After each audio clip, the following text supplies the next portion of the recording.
fact that just 1 hour of sunlight is enough to power the entire Earth, all the energy we need for all people on Earth for a year.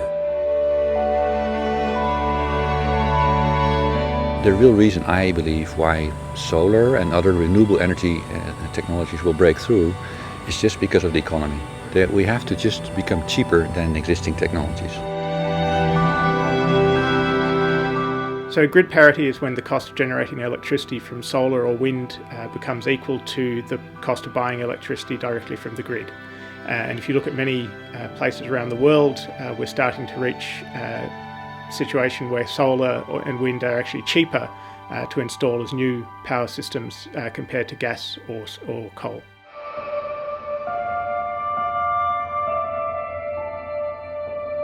So the light that comes from the sun has got a wide range of wavelengths, from the ultraviolet right through to the infrared. Obviously we can't see ultraviolet and infrared, but we can see the visible range in between.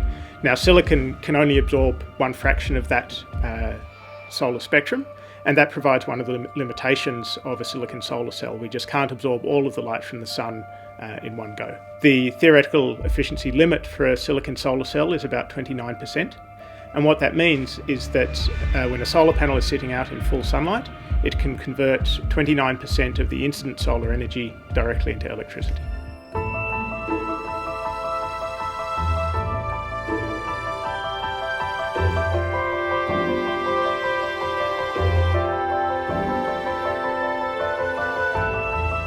It's a relatively complex calculation to work out how much efficiency gain you need to justify the extra cost of making a more efficient solar cell, and that's an unanswered question at the moment.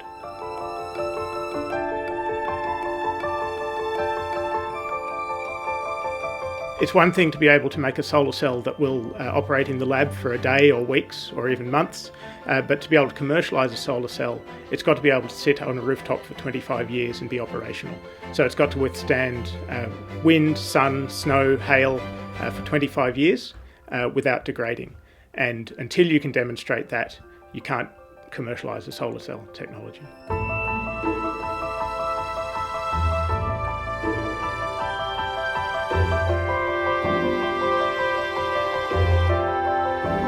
If you have a roof tile, for example, that is curved, then you like to have a flexible foil that you can integrate. And actually, rather not just stick on the roof tile, you want to buy the roof tiles already with the solar panels integrated. The sun's not always shining, right? And so if we want to have a society that runs on renewable sources and we want to use the sun, it's not enough.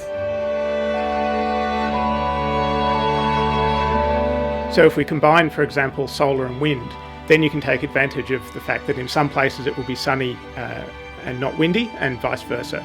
So by distributing solar and wind generation around Australia, we can take advantage of those local variations in the weather.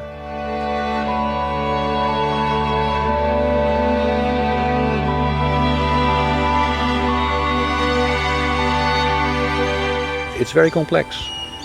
But in the end, we all have to realize we have to do it because it's for the sustainability of our planet. It's essential. And we all have to realize it's an economic opportunity. We've seen many examples in the past where technology changes in the beginning were difficult to do, and then they were an advantage just economically for everyone.